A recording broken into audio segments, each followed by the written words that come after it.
So we're going to try out a different kind of seminar where we don't have any lectures. We have a panel of 3 child neurologists, and we are going to run through a series of common scenarios or questions relating to management of childhood epilepsy. The audience will be able to participate through the polling option. So every time we go through a question, we will launch the poll and we'll give the audience a chance to give their opinion. And then we will discuss through all those options and try and learn various aspects of management of epilepsy through those questions and through those options. Okay, so I think it's 5:03, maybe a couple of more minutes, and then we start with our question answer session and the main body of our session. Yeah, I think we're going to give a chance to even ask questions at the end of this. So whilst the seminar is going on, people can put their questions in the chat box, in the question and answer box, and we will continue. We'll try and go through that list. You know, it depends how much time permits. So yes, hopefully a lot of questions will be generated, but we'll also be answering those questions through these questions. Sanjeev bhai, are you ready? Yeah, I'm ready with. Yeah, Nitish, you're ready? Of course, of course. And as Siddharth suggested, it's going to be interaction, and make sure you participate very well and you will enjoy it. Yep. Yep. So timing wise, 5:04. Sanjeev bhai, should we roll? Yes. Okay, I'll let you go through the first question for our audience. Yeah, good evening, friends. Just a common scenario you must have experience. These following are true options as criteria to make a diagnosis of typical childhood absence epilepsy, except. So these are your 4 options.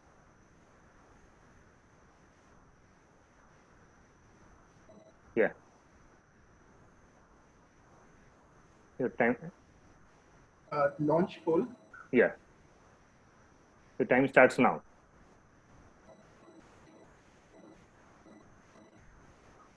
So friends, maximum participation. The poll is shown there. You can choose the option.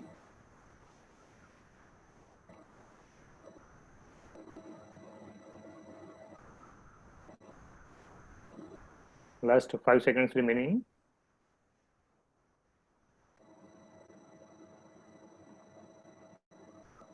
Yeah, fine. I'm sharing the results.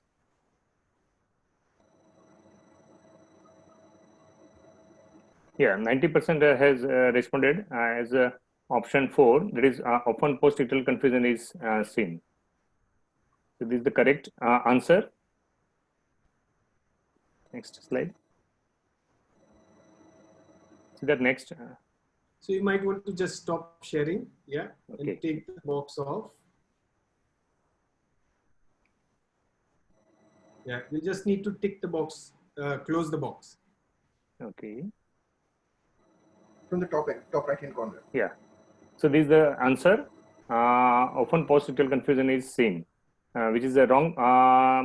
It is like a very rapid onset and very rapid offset kind of a seizures. So it will not be having any confusion post-ictally, which is common in many complex partial seizures, mainly temporal lobe onset seizures. And otherwise, like onset is like between 4 to 8, EG, and so typical 3 Hertz and Hertz spiking wave pattern. And whenever they start very frequent seizures, they have maybe 10, 20, 50, 100, up to 100 also basically. So correct answer is often post-ictal confusion is not seen. Next question. Okay. Can we just take off the box so that people can see the slide? Sanjeev or Nitish, if you can help me. Sanjeev, you have to cross off the box, the right top hand corner. Has it gone? Yeah. Okay. So that we can go for the next slide. Yeah, it was, for some reason, I'm still seeing the box on my screen. Okay, yeah, now it's fine. Okay. So now second question is the diagnostic yield of an EEG is. So we are talking about EEG and how useful and when it should be done.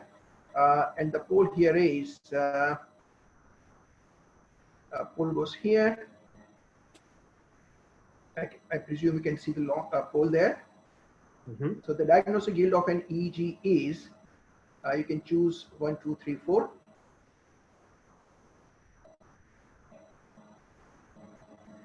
And I can see lots of participants now getting more active. Now you're getting used to the, I think, poll, how to use it. And that interaction is very much appreciated. Last 4 seconds. Almost everyone has done that. So, and ending the poll and sharing the result. And as you would expect, uh, uh, most of people have chosen correctly. So that's if it's done early within 24 hours is the right answer. But let's go through the different options why we are doing that. So I'm just sharing and closing it. So if you got the as options, so EEG is very helpful tool. I totally agree. No one has said useless or should not be used. So if it's done randomly, if it's done early, it usually shows 50% positivity. So it's the diagnostic yield is there. Of course, we know option B says it's done late or something, but it can be randomly non-specific positive as well. So in general population, 5% may show some spikes as an abnormality, but doesn't mean anything. But very importantly, don't do too late. And if you want to increase the yield of EEG, always request sleep deprived sleep EEG. So it will be sleep deprived and the patient will be awake as well as asleep, and you get the better yield from the EEG. So these are two questions, whether it's useful or not. We know useful. When to do it? Ideally within 48 hours, ideally if possible by 24, 48 hours.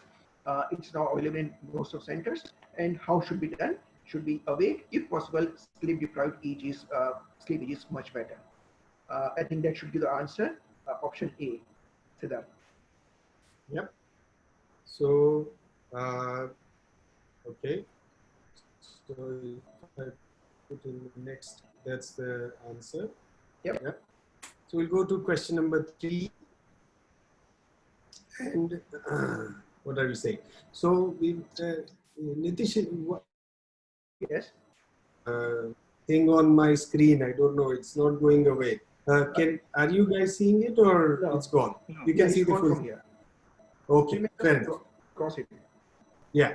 So basically, we've got a 15-year-old girl. She has a history of 2 generalized tonic-clonic seizures, and there is no evidence of other previous illness. She reveals now that in the morning, especially, she has been started having myoclonic jerks. Her EEG was done with photic stimulation, and it was normal. So what would be the correct action to be done? So we're going to combine, the first question was from Sanjeev Bhai about epilepsy syndromes and making a diagnosis. Second question from Nitish was about EEG. We're going to combine the knowledge of the two, and we're going to ask you now, what is the correct option from the next, from the given 4 options? Okay, so Pauline. No, I think Nitish, you might want to do it because Okay, we'll do that. because of screen share, there's a problem on my screen here. No worries. That's question 3. I'm launching poll. Okay. Can So see we'll that, start. guys? So 15-year-old girl, 2 generalized tonic-clonic seizures, myoclonic jerks, EEG is normal. What would be the correct action?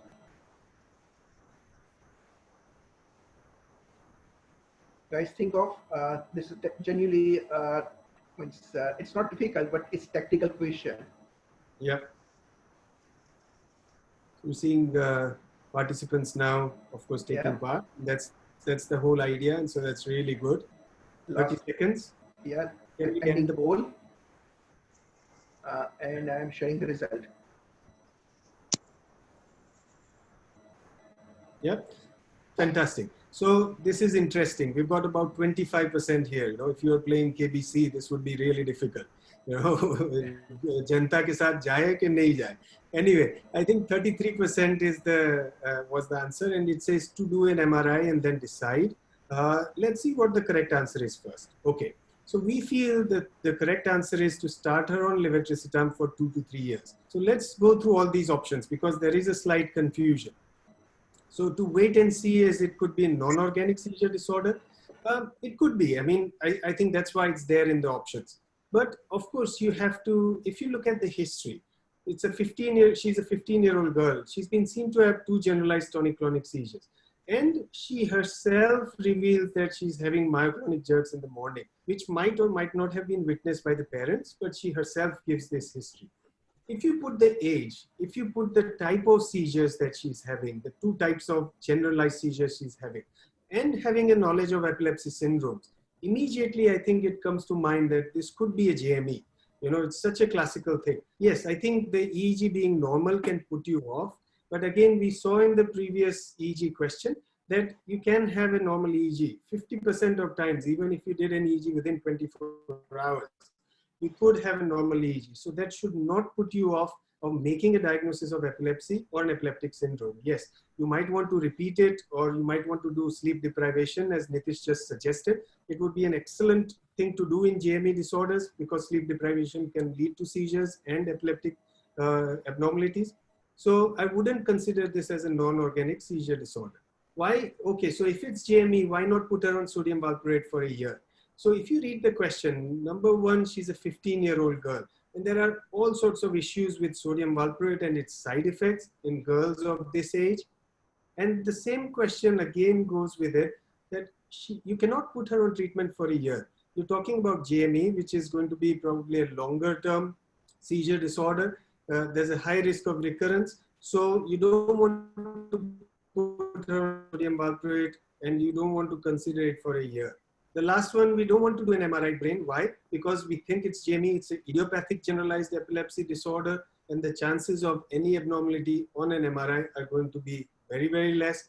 In fact, it's one of the indications where you don't need to do an MRI. So the right answer would be to choose the right drug, a safe drug for this particular person, and to consider treatment at least for 2 to 3 years. So when you're counseling the parents, even the first time, you've given a diagnosis of JME, you need to warn them it's for a little longer.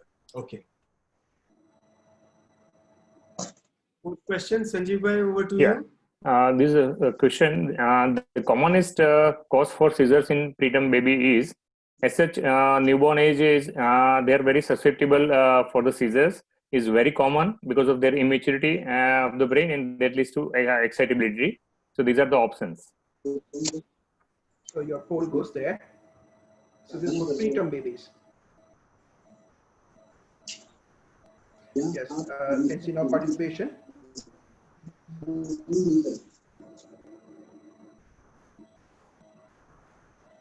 Can see people participating nicely.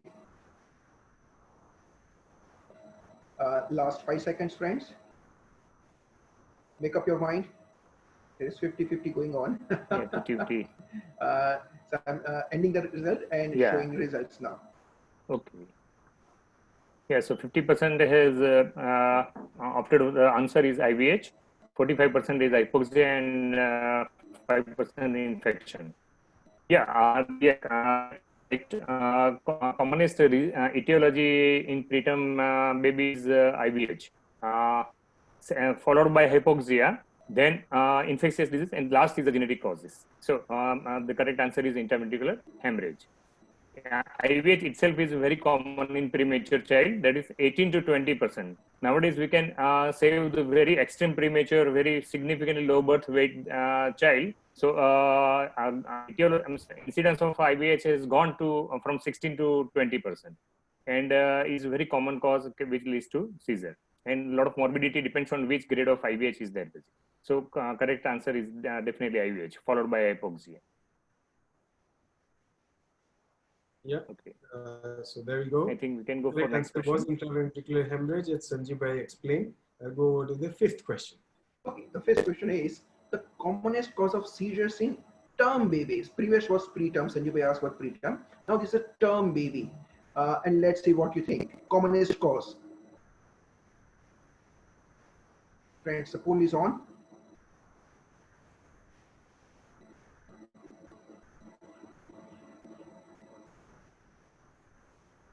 Excellent, friends. I can see good participation. 10 seconds to go. There are still a few colleagues needs to vote. Try your best. And last 2 seconds to end the poll. And I'm sharing the result. And I think, as you have all said, so there are different causes of seizures in the term babies, and they're all correct: hypoxia, neonatal hypoglycemia, metabolic causes, infection. But the question is, what is the commonest? What is the commonest cause? And I agree with first two answers. Mainly hypoxia. If you should see internationally, the commonest cause in the term baby is hypoxia. However, in India and other developing countries, neonatal hypoglycemic brain injury is another very common cause, which is mainly hidden cause. The numbers are increasing. We are getting more and more aware about that. But this requires huge awareness. And as most of you have shown, a second option here is neonatal hypoglycemia. So as a correct answer is hypoxia. Second commonest will be neonatal hypoglycemia, which is becoming more common in Indian developing countries. And we should make sure the child is not fasted. If post-CS, post-seizure section, if mother is not able to feed, make sure top feed is given to start with, and then later on breastfeeding, kangaroo mother care, keeping warm, and prevent hypoglycemia. So excellent, guys. So question 5 answer is hypoxia, with second option as a neonatal hypoglycemia. We can go to question 6. Yeah. So again, going around neonates. So last two questions we worked around neonatal seizures. So this question is interesting. So seizure types, including in the neonatal seizure classification. There are a number of neonatal seizure classifications that ILE is currently working on a document to incorporate neonatal seizures. And so the questions are, which one of the following does not fit into the neonatal seizure classification? Yeah. So seizure types included in neonatal seizures except multifocal, sequential, focal tonic, myoclonic, and generalized tonic-clonic. So yes, I can see rapid participation going on. That's quite good. Doctor, I would like to start. Guys, last few seconds. Doing good. And sharing the results. Yeah, thank you. So what do we see? So there are 3 answers here which stand out. One is multifocal clonic. So what is multifocal clonic? That you see a little clonic jerking on one side, maybe opposite side leg, maybe one side stops and you start seeing it on the other side. So that's your multifocal clonic. Okay, so that's one option that definitely happens in neonates. In fact, it's probably seen more often than not. You see that, you know, the seizure onset might be one side and then it travels to the other side. And that's why you start getting clonic jerking on one side and then it stops and goes on the other side. What about myoclonic seizures? Again, it is a fairly common seizure type in neonatal seizures. Metabolic diseases is one example. And of course, we see metabolic diseases in neonates presenting quite often. And so that's why myoclonic seizures are part of neonatal seizure classification. What is not part of it is generalized tonic-clonic seizures, as 33% have correctly answered. Why is that? Because the neonatal brain is still not wired appropriately. The pathways that travel from one hemisphere to another or one lobe to another are not properly connected. They're not myelinated. They're going to connect over a period of time, but they are not mature, and that's why seizure propagation does not happen as it happens in infants or in children or in adults, and that's why you don't see generalized tonic-clonic seizures most often in neonates. One of the reasons why we miss seizures in neonates, or we call them subtle seizures, subclinical seizures, or sometimes just electrographic seizures, is this very reason, that neonatal brains are not mature, they're not wired up. So you're going to see different types of seizures, but you're not going to see generalized tonic-clonic seizures. Remember that. Over to you, Sanjeev bhai. Yeah, very interesting question. Which of the following seizure type investigation and treatment should be done without any delay? As early as possible, we should recognize and treat it. So these are the 4 options for you.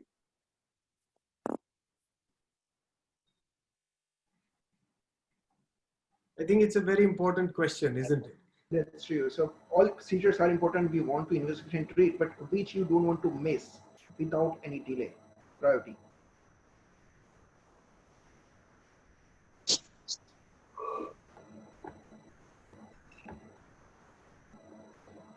Good going, friends. Yeah, few seconds. Ending poll. There is confusion. And that's the reason. Okay. Yeah, people have a difference in opinion. Many have given the answer correct is focal seizures, but here the correct answer is epileptic spasm. That is option A.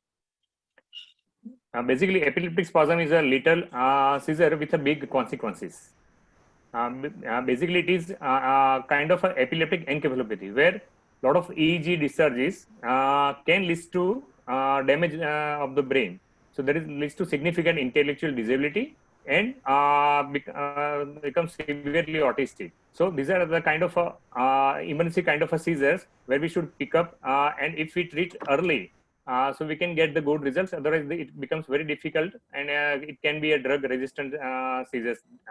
So definitely, if you want to prevent the morbidity, definitely you need to pick up and treat very aggressively to begin with. And what would Absences can occur frequent a day, but usually it is considered as, under the heading of idiopathic generalized epilepsy. It doesn't lead to significant any learning difficulty or any loss of intellectual disability. Myoclonic just underlying etiology can be bad. Otherwise, you have time to deal with. Focal seizures again is not a bad seizures to have among the all. So correct answer is epileptic spasm. Excellent. Yeah. Question number 8. Yeah. So following is not true regarding recurrence risk. I think this is a very important question. We need to understand there is a play of language as well, but this helps you to decide your treatment and counseling. So following is not true regarding the recurrent risk. And here goes the goal. Read through and answer.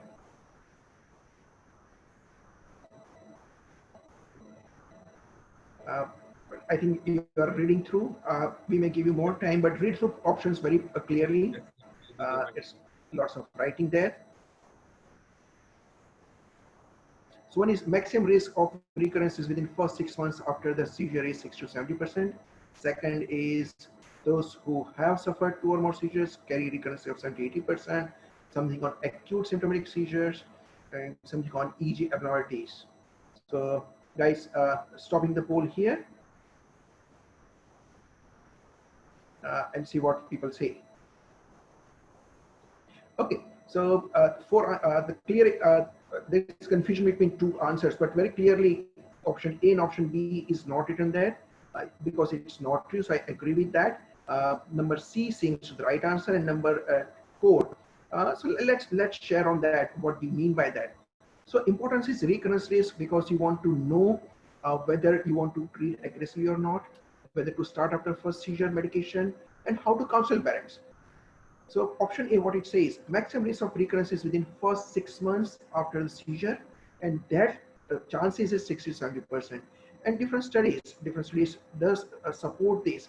And that's where I think we need to have clear discussion after first seizure, what kind of seizure type it is, or what kind of background is, neurology is, development is. But overall risk is 60 to 70%. So it's a true answer, but what your question is not true regarding recurrence risk. So one is correct. Second is those who have suffered 2 or more seizures. So we're talking about 2 or more seizures. Their recurrence risk is higher, around 70 to 80%. That's also true for the recurrence.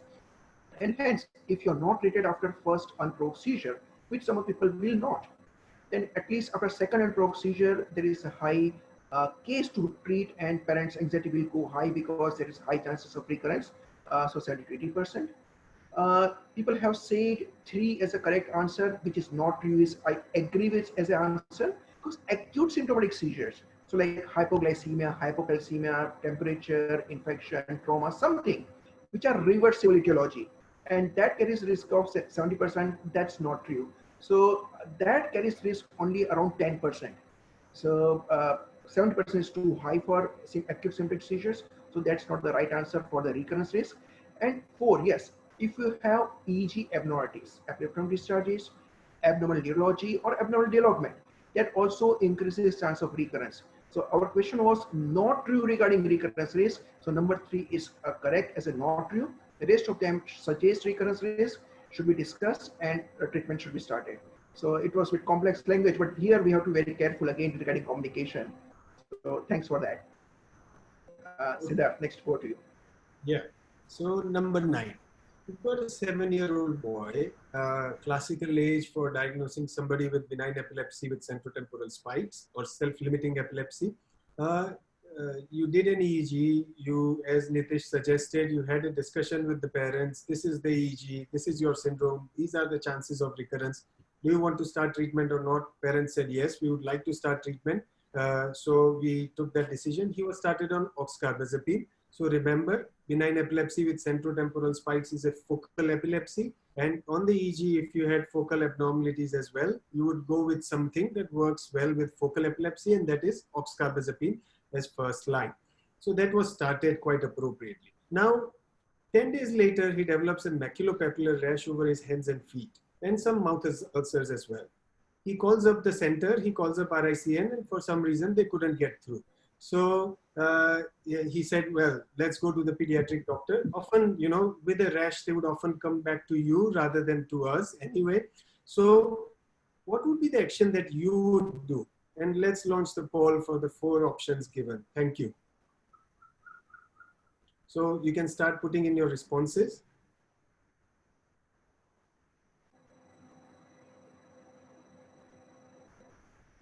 Good going, friends. Yeah. Yeah.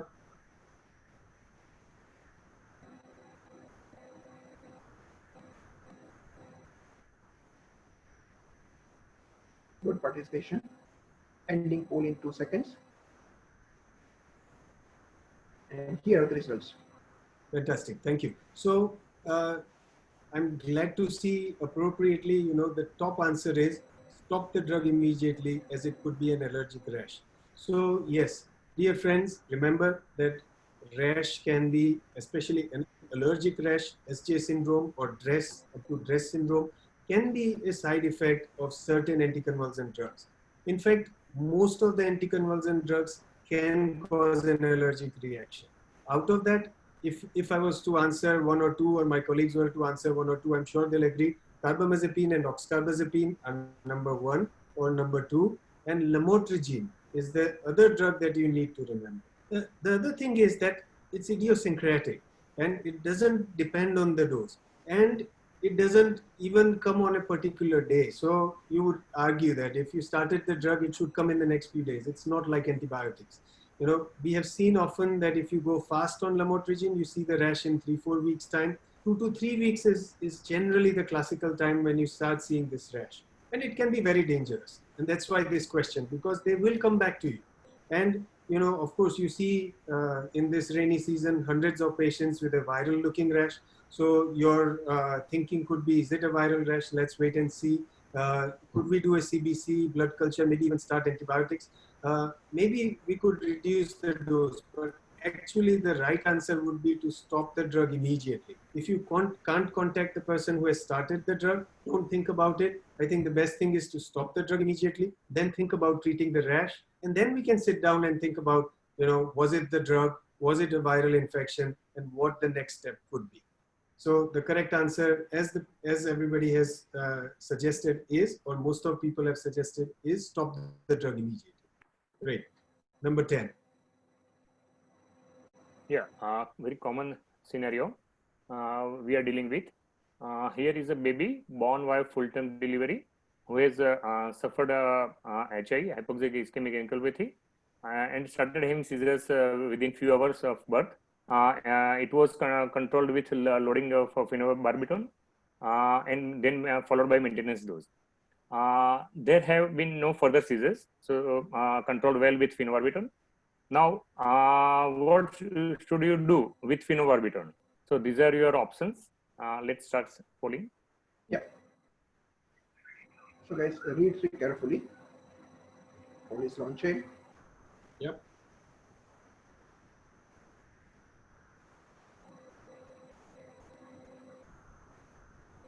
As Sanjeev said, it's a very common clinical scenario. Yeah, as expected, there is some confusion in. Yeah. So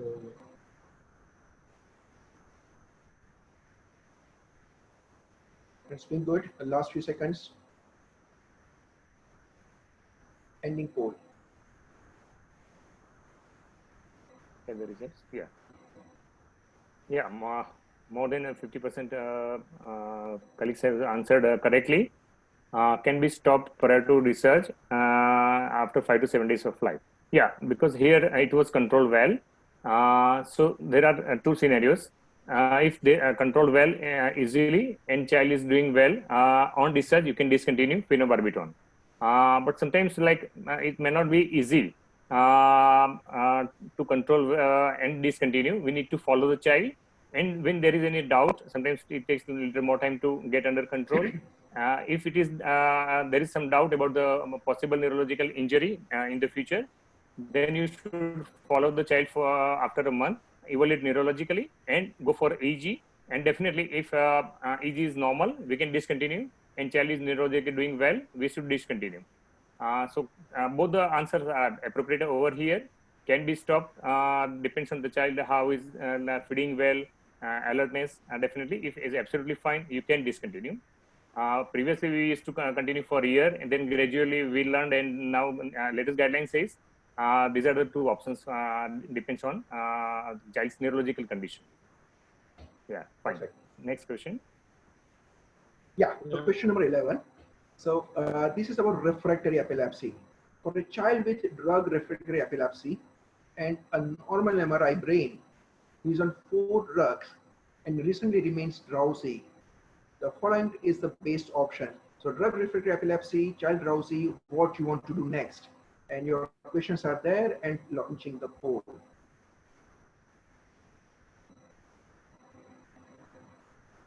So guys, it seems you're thinking before answering. That's very good. So proper answer goes there.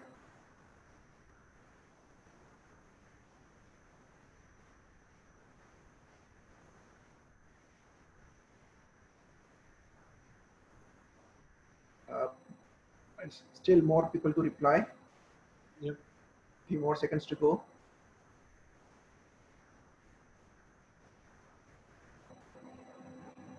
Okay, stopping the poll and sharing the results. And as a clinician, I think I could not discuss more, further about the answer, but yes, we need to go about the why we are going for this answer. I'm stopping the share. And yes, guys, you have given the right answer. So what is a refractory epilepsy, and what does it mean that if you're given the appropriate drug, etc. So if you are in confusion at any stage, always go back to the basics that should describe. So describe the seizure types, decide if it's epileptic or not, then the syndromic classification, seizure classification, appropriate investigations, etc. If you're not sure, again go back. Make sure your diagnosis is right or not. Your seizure types, are they epileptic or not? Then for that, have you used the right appropriate drug? That's the most efficacious drug. And if you use that, have you used it in the appropriate dose? And if you have done that, you're likely to be correct. So your number 2 is correct. Now let's see why other options are not right in this condition. So one option is to add fifth drug. If you think the question here, it's likely that there is some drug interaction and now child is getting, because of overdose or something, child is getting drowsy, or maybe child having more seizures, we don't know. But randomly adding the fifth drug, it's not going to control if you see the different literature. But it says that beyond third drug, if you are adding fourth, fifth, etc. drug, the effect means seizure freedom chances are likely to be not adding more than 2%. So whatever your seizure freedom chance was, even after adding fifth or sixth AD, it's hardly more 1 or 2% more, nothing else than that. So unless there is specific seizure type and you want to control that or target that, it's like child is a drop attack and you want to give specific drug, that's different thing. But otherwise, this drug is not going to be helpful. To repeat the MRI brain as it cannot be normal. Again, there are so many epilepsies, genetic epilepsies. Hello. Okay, someone making some noise there. So to repeat the MRI brain as this is normal, I think you have seen standard MRI is normal. If there are specific concern about focality, and there is a subtle focal cortical dysplasia, something, yes, then MRI can be planned, but it won't be very obvious for being drowsy. If you have specific seizure type, you can think for MRI afterwards. Fourth is to stop the current ADs and start the latest drug in the market as is likely to be better. It may be the right thing, but don't stop current ADs because whatever your seizure freedom is there at the moment is because of current ADs. If you stop randomly, abruptly, there's huge chance of outburst of seizures or child going to status.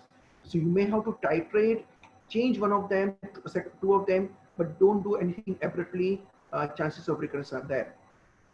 So a very good answer by everyone, 95% correct to say in refractory epilepsy, go back to basics, that's described, and that's answer. Thank you very much. Siddharth, over to you. Yeah, so fairly simple question. So the maximum efficacy of a new anti-epileptic drug, if started as monotherapy, so you've done the right choice and you've given it at the right dose, what would be the efficacy? So we'll launch the question. Yeah. Paul, thank you.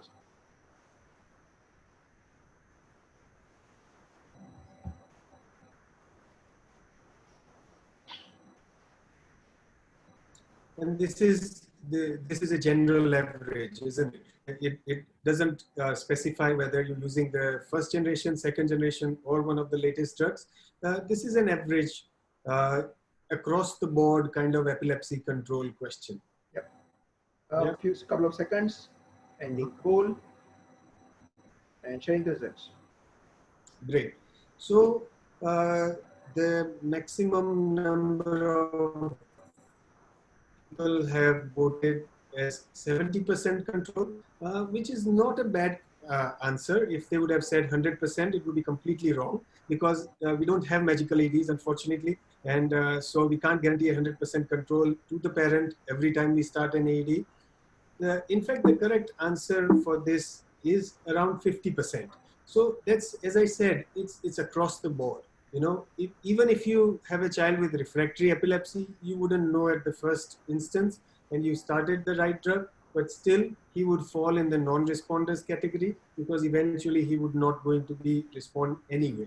So, but even 50% I think is a fairly good number. And this is very useful when you're counseling your parents. Of course, the classification of epilepsy is very, very useful because certain syndromes respond beautifully or almost you get a 70% kind of control, as a lot of people have mentioned. But then there are a lot of epilepsy syndromes where you won't get a response. You wouldn't know if the child is going to turn out to be refractory epilepsy. Certain focal epilepsies with an underlying cause like focal cortical dysplasia, they're going to have a less number of response to the first drug as well. And you will need to add another second drug. So if you take out that category of people or children who are not going to respond, you're left with 50% people who are going to respond to monotherapy. So very important when you're counseling them, especially in the Indian scenario, a lot of parents and relatives, they want to have guarantee. They want to know how good your treatment is going to be. And you have to be very clear and honest with them. Thank you. Yeah. So there are four statements, and one of them is not true for anti-epileptic medicine treatment. So this starts. Which is not true. Yeah, it's not true. That's true. Yeah, start answering.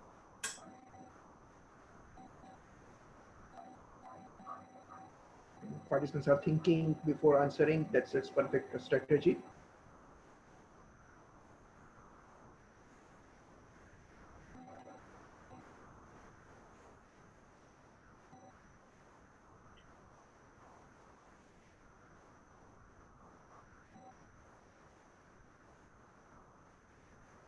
You have more 5 seconds to answer. Yep.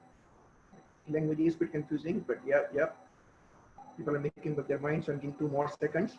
Yeah. Yep. So what is not true And out of polling. the options? Yeah. Yep. Ending the poll and showing the results. I'm going to share the results. Yeah. So there is little bit confusion between the answer option 1 and 3. So 44% is voted for option 1. So that is correct answer. The correct answer is immediate treatment leads to a much better long-term outcome, basically. So if we evaluate, like immediate AD treatment reduces the recurrent risk, basically. Yeah, definitely. It leads to a high short-term to get remission rate. That is again true. That's why we are giving AD for 2 to 3 years. When they are seizure-free for 2 to 3 years, then we win. And the correct answer is immediate treatment leads to a much better long-term outcome. Is not true. There are many studies comparing starting of AD after first seizure and after 2 seizures. The remission rate at 1 to 2 years is similar. So immediate treatment does not lead to better outcome, basically. Sometimes unnecessary, you are risking with the side effect of the antibiotic. So be careful before you start. The dropout rate due to side effects are there, definitely 10 to 30%, which is true. Yeah, sure. Next question. Thank you. So what Sanjeev Bhai focused was you choose the right drug, but it doesn't change your long-term outcome. Now you started medication, and the question is, how do you monitor the drug level? So indications for drug level monitoring in patients on ADs include these, except. The question is, which says except, and then you can have 4 options. Launching the poll.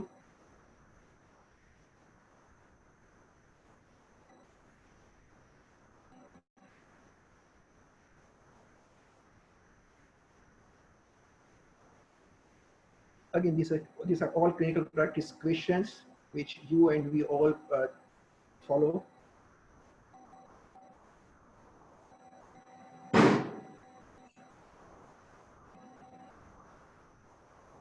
Fine. Last 4 seconds, 2 seconds, and ending the poll. Of 4 options, yes, most of have said the correct. 57% has given the correct answer. It's routinely done in all the patients on treatment to make sure the AD is effective. So this is not correct answer. So in a way, that's not a true answer. But as a question's answer, that's true because it was except, right? So let's discuss. So do we do monitoring in all the patients? Answer is no. It's not practical, not feasible in children, and it takes time. We don't have facilities that gives quick results and doesn't change practice immediately. So, but patients who are showing signs of toxicity, especially phenytoin, especially phenobarbital or sodium valproate, there's chances of toxicity or high chances of toxicity. We do level, but it's rare. If there are concerns with compliance, especially teenagers, because young children, most of the times parents are giving the medication, so there is not a big issue with the compliance. But teenagers and in the bigger children, if there are issues with compliance, we can check to make sure what are the labels and are they being done.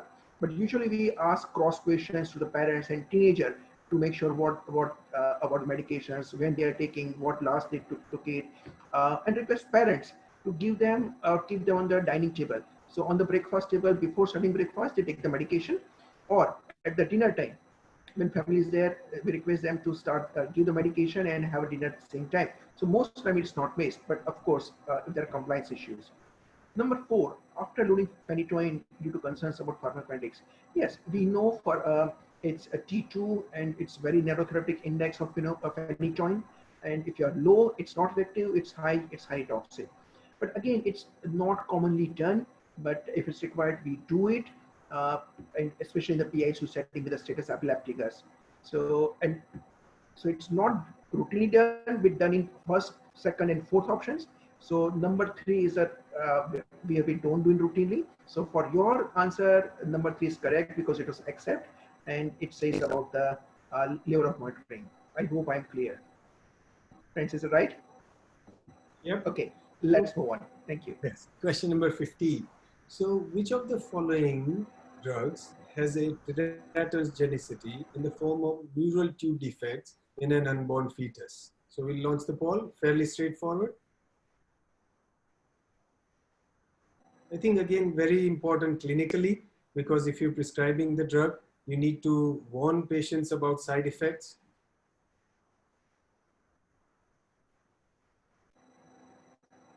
So there is a match going on as a 50-50. Yes, I think all of them can cause teratogenicity, so that's why they're there as a list. Phenytoin can, carbamazepine can, levetiracetam also can, and valproate can as well. Let's see what the answer is for this one. Yeah, so 50-50% between phenytoin and sodium valproate. It's absolutely correct that phenytoin can cause teratogenicity. It's also correct that carbamazepine causes and levetiracetam also can cause it, though nobody answered teratogenicity for levetiracetam. But specifically neural tube defects, sodium valproate. And it's been known for years, and you have to be very, very careful. In the UK, the age cutoff was 15 years of girls and above. But let's talk about childbearing age. So in India, it could be 20 or 25, whatever we want to put it. But above that age, you have to be very, very careful if somebody is on sodium valproate. You can reduce the risk of having neural tube defect with sodium valproate by reducing the dose and supplementing folic acid. A lot of countries have done supplementation in the general public. So they've added it to flour, they've added it to bread. So general consumption things, so that can also be done, or we can prescribe it in clinics. But it's worth knowing that. And so if you discuss it and the person doesn't want to be exposed to those side effects, then you can choose for a safer one. The other thing to mention is that we talk about neural tube defect, and that's the big one, you know, that's what's visible. But there are a number of teratogenic side effects that can be subtle, or that are not measured sometimes, like learning difficulties in those children. So when they reach the school age, you find that they struggle with learning. They have problems with IQ, which we might not have measured. And so all of these things are worth considering and sometimes advising to the parent if you are prescribing the anticonvulsant. I'll move on. We've got 5 more questions. So we'll go on to question number 16.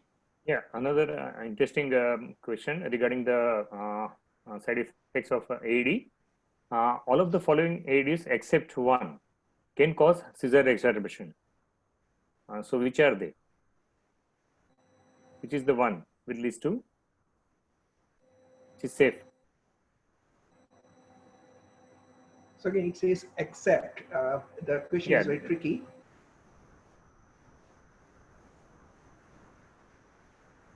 Which 3 can lead to seizure exacerbation?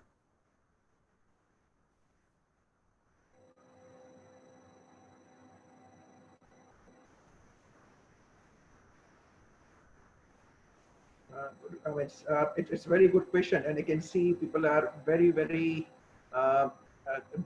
it's divided here. I'm stopping the poll here. Yeah, divided opinions among all. Yeah. Yeah. So yeah, it is almost equal. People have different opinion. Carbamazepine 17%, zonisamide 22%, phenytoin 33%, and vigabatrin 28%. So here correct answer is zonisamide. Rest of the 3 medicines like carbamazepine, phenytoin, vigabatrin, they all can exacerbate existing seizures, and mainly that is generalized seizures like absence seizures, myoclonic seizures. So you need to be very careful. Sometimes they go in even myoclonic status, absence status. So try to first define the from semiology syndrome of the seizures. Then try to avoid carbamazepine, phenytoin, and vigabatrin in patients of myoclonic epilepsy or even absence epilepsy. Zonisamide is definitely safer. As such, like by literature, this says these all anti-epileptic medicines are liable to increase the seizures definitely. But zonisamide is quite safe as compared to all these 3 other AEDs, which is known to, since many years. So try to avoid accordingly, depends on the type of seizures basically. So zonisamide is safer as compared to other. Yep. Okay. So the hint here was short, I mean, it's narrow spectrum versus broad spectrum. And the zonisamide is a broader spectrum, so again, it can be a safer drug. Now, question 17. Which of the following ADs can cause pancreatitis? We are asking side effects of the ADs, and specific side effect is pancreatitis. And Rare but very dangerous side effect. yeah, rare but absolutely, where you need to admit patient, stop, and it may require lots of other things as well.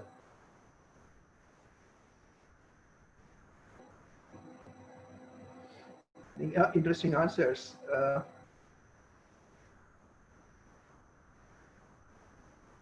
Stopping in 5 seconds. And ending the poll, sharing the results. And again, interesting answer, because we know hepatotoxicity like carbamazepine, sodium valproate, phenytoin, they are hepatotoxic, or drug inducer, etc., etc. But there's specific side effects. So I'm stopping result here. And the correct answer is sodium valproate. So if you have a child who is on sodium valproate, now vomiting, possible jaundice, abdominal pain, of course, you're looking for liver impairment, as well as check the serum amylase, because pancreatitis is a specific side effect of sodium valproate. All medications have potential side effects. So like carbamazepine, yes, enzyme inducer, hepatitis, and Stevens-Johnson syndrome and drug reaction as discussed before. Sodium valproate, again, you can have hair loss, weight gain, liver issues, but specifically is pancreatitis. Phenytoin, gingival hypersensitivity, all those things. Topiramate, two common side effects. One is urinary stone, so renal stones, and slightly higher temperature. So they may feel a bit feverish, but no fever actually. So make sure they're drinking plenty. So sodium valproate causes pancreatitis. And if you find that serum amylase is very high, you have to stop sodium valproate there and then. Need to give plenty of fluid, and make sure you do proper sonography imaging.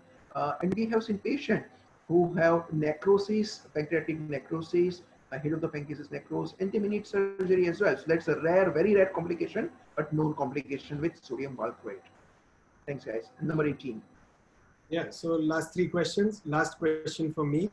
So number 18, the 3rd generation drugs. So the recently available newer drugs are superior than the 1st or 2nd generation drugs. So 1st generation being phenobarb, phenytoin, and then so on. Valproate and carbamazepine is 2nd generation. They are superior in the following ways, except. So we want to know which one isn't true. We'll launch the poll. Here we go.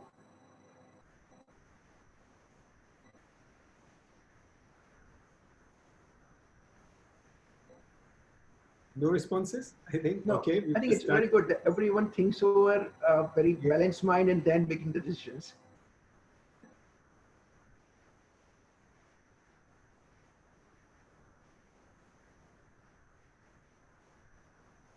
Okay, plenty of responses by now. Yeah. Ending poll and sharing the results.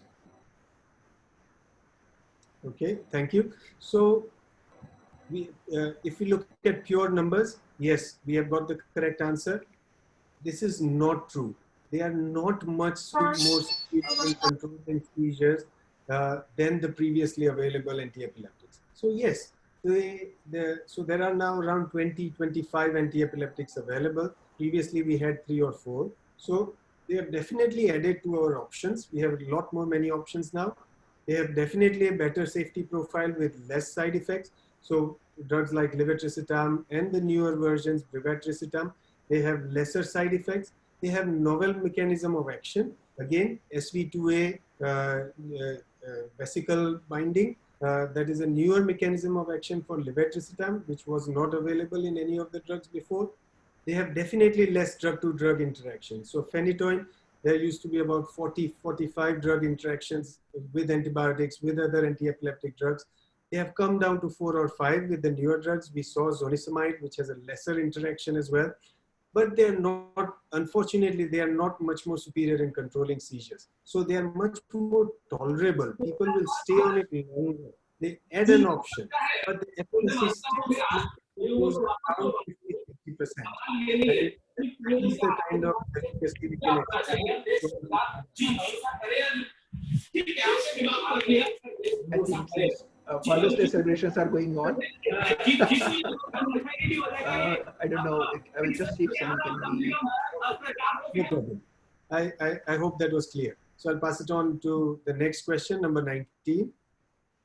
Sanjeev bhai?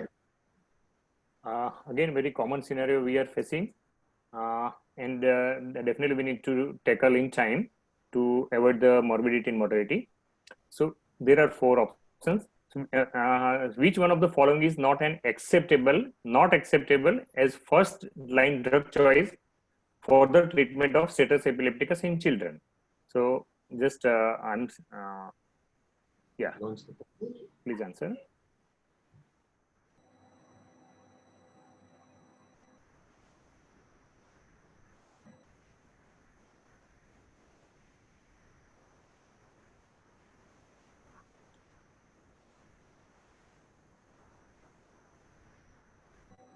Yeah, responses coming in. That's true. 3 seconds to go. Ending the poll. Yeah. And here are the results. Okay. So there was some confusion between intramuscular midazolam and intravenous sodium valproate. So the correct answer here is intravenous sodium valproate. So if we discuss like benzodiazepine versus sodium valproate, benzodiazepines are the first line of attack to control the status epilepticus. It acts on a GABA A receptors, and by that way it increases the chloride in the cells, and it leads to hyperpolarization.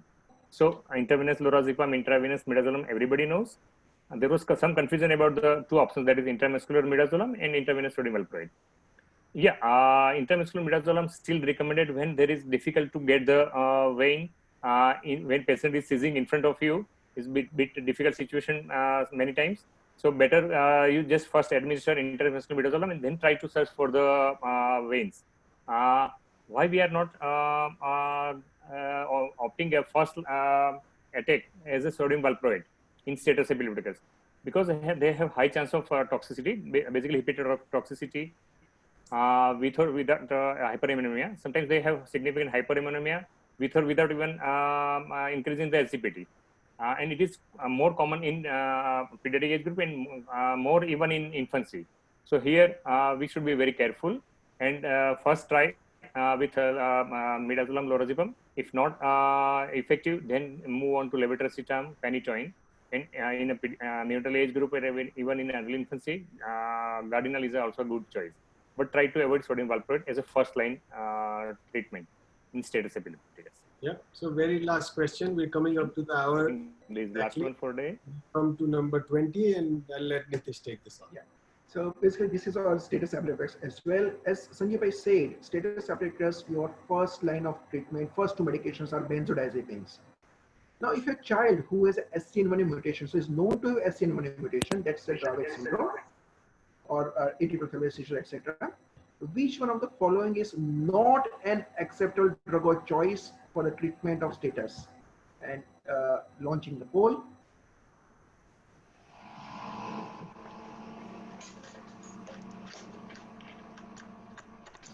So here are options of lorazepam, phenytoin, levetiracetam, and sodium valproate.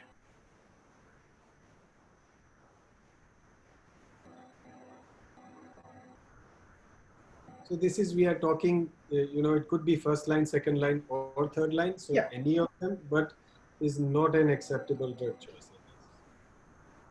So as a standard protocol, first line is benzo, benzo, and benzo. So first groups are benzo only. Yes. So there is no doubt about that. 2 benzodiazepines. But then what you go? So ending the poll.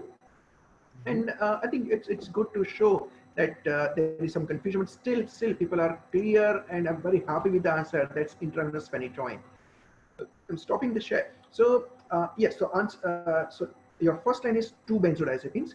Your second line can be phenytoin, phenobarbital, sodium valproate, or levetiracetam. And there are different studies which shows they all are efficacious in general as a second line.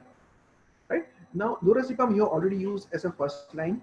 Levetiracetam and sodium valproate can option.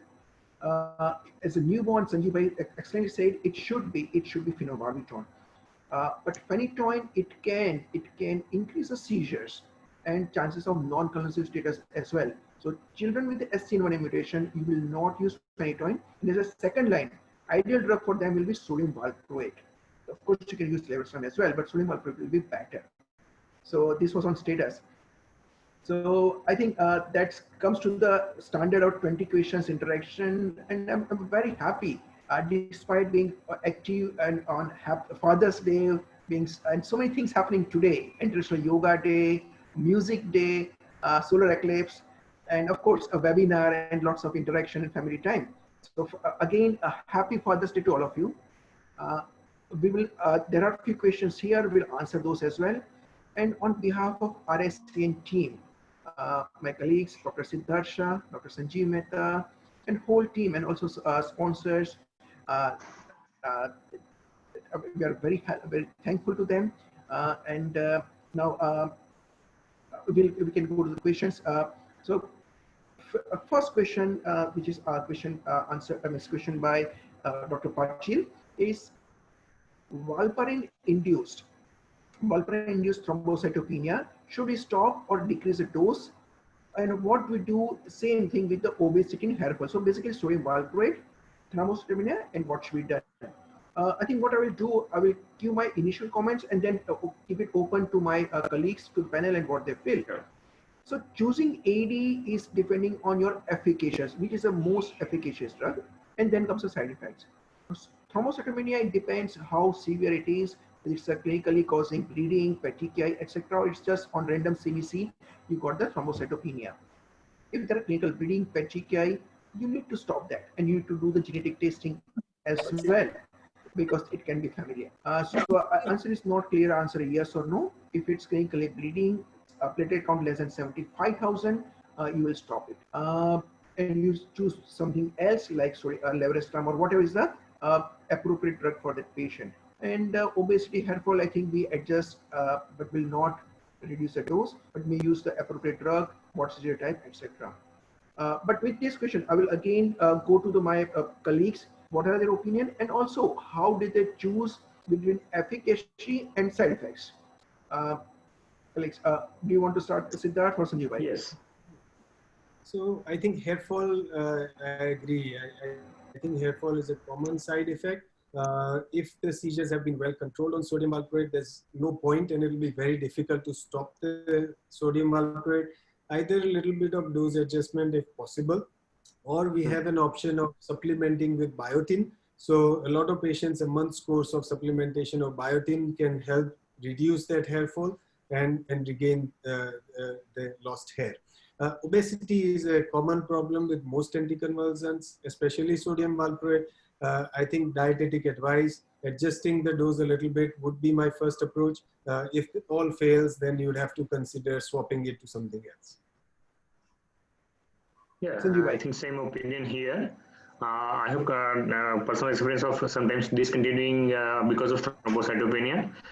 Because sometimes if it is like around 50,000, 70,000, and sometimes if they need some sort of a surgery, it's difficult. So if like sometimes you gradually reduce, and if there is no improvement, then you have to change to the another molecule.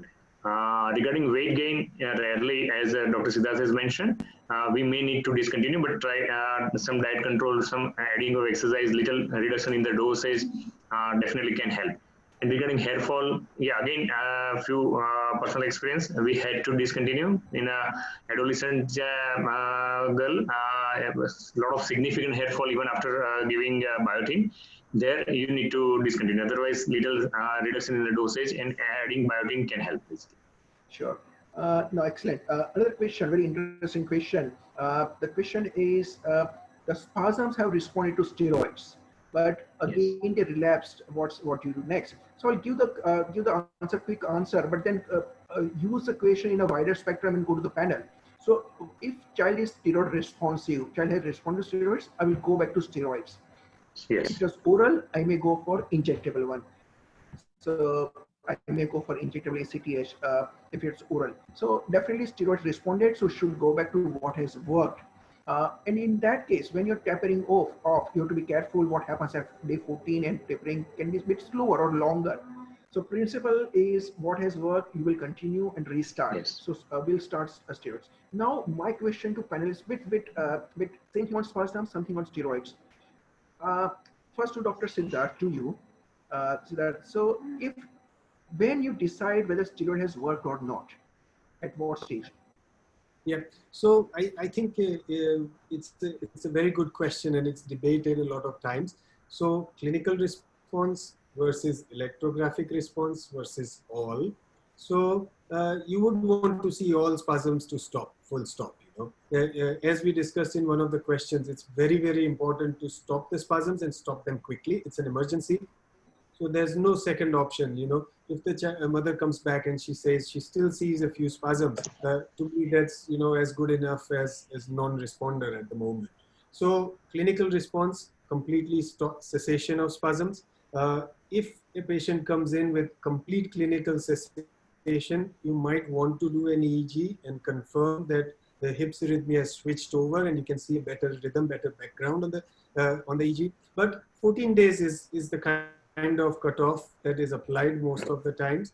Within 14 days, if you don't see a response, even after escalation of the dose of the drug, you would want to either add another drug or swap to something else. That's great, Siddharth. Sanjay bhai, so we know the drug of choice for Yes. spasms are ACTH or steroids, and if it's a cerebral sclerosis, it's a vigabatrin. Now, my Vigabatrin, question yes. to you is, suppose a steroid had worked, and the child has something symptomatic spasm, so child had HI or NHBI, and few other seizures have continued. Which are the second line drug which you like to add or use afterwards after the steroids? Yeah, considering spasm, there are few AEDs which is should be used after steroids. That is valproic acid, topiramate, zonisamide. These are the good options. And purely if spasm is not under control with steroids or partially responsive, and even nitrazepam is good, but nitrazepam is not good for other kind of seizures, if like partial or other generalized seizures if they have in later life. So best is valproic acid, zonisamide, and topiramate to add. That's great. I think still there are a couple of questions. We can take those. But while I'm going through the questions, my colleagues, Siddharth bhai and Sanjeev bhai, do you want to say anything to our colleagues, our participants? Well, of course, vote of thanks for everyone who have spared the time on Sunday evening. As Nitish mentioned, a lot of events going on today. It's Sunday, but we feel that your participation and taking part in the polling has made it a success as it is. And we hope that you all have enjoyed it as much as all three of us enjoyed it, really. Yeah, thanks for your active participation. Yeah, thanks. Thanks, Sanjeev bhai. Thanks, Siddharth. And of course, Dr. Reddy's, who are our sponsors and all our team. There was comment that does the RICN means do you consider emergencies? And answer is yes, we do cater emergencies and help with any medical neuro-related emergencies. And one question is there, I don't know who we want to take. So we know levetiracetam and brevactram, they both are from the same family. So why one is better than other? It's a new drug. Yeah, basically there is difference in percentage of affinity. Both works on SV2A protein, which is vesicles inside the neurons, and affinity of brevactram is 15 to 30% more as compared to levetiracetam. So it sounds to be a little more efficacious as compared to definitely levetiracetam, and side effect profile is less as compared to levetiracetam. Like psychosis, behavioral issues are less. Even in adolescent and adult people, they have seen a lot of dizziness with levetiracetam. So dizziness percentage is also very less with levetiracetam.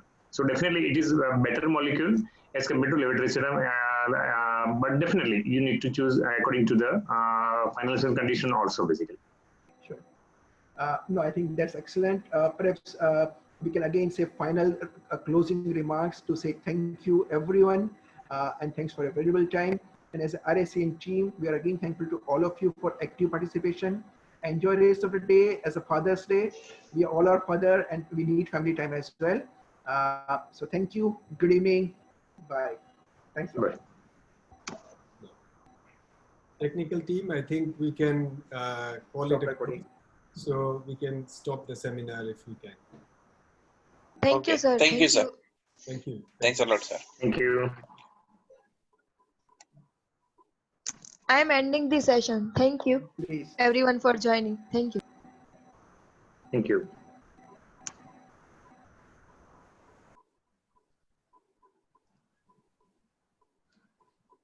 Delete.